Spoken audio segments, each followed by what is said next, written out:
Theresa May cutting her holiday short to go and spend time with Emmanuel Macron at his presidential retreat to try and have talks to sort of, smooth the way, to see if she can persuade him about Chequers' plan. Do we think that this tactic will work? Look, if anybody needs a holiday, Theresa May does, bless her.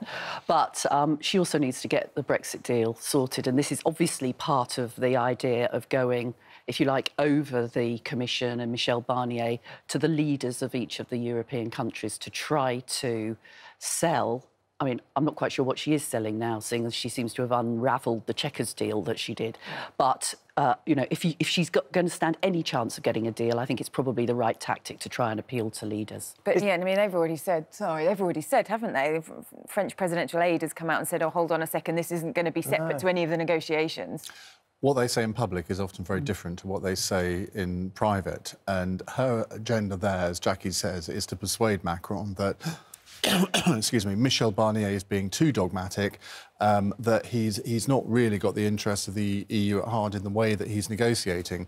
It was interesting that yesterday he wrote an article in 20 different European newspapers being very dogmatic and saying that Britain's proposals are undermining the single market.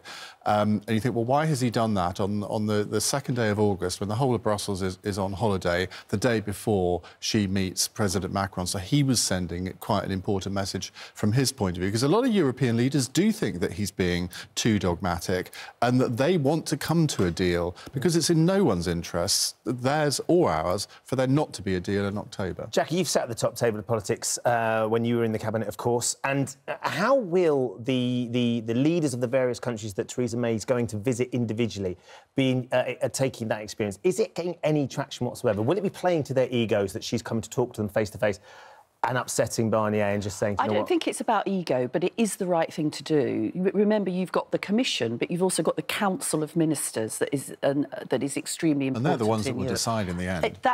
Well, between them.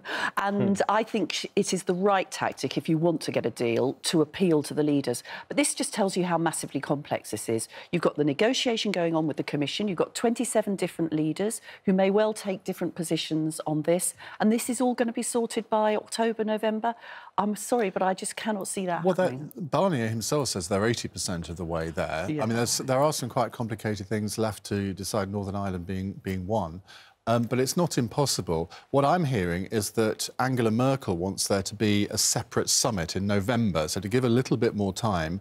And she says, look, this is important, both for Britain and the EU, so let's have a proper summit where we all come together.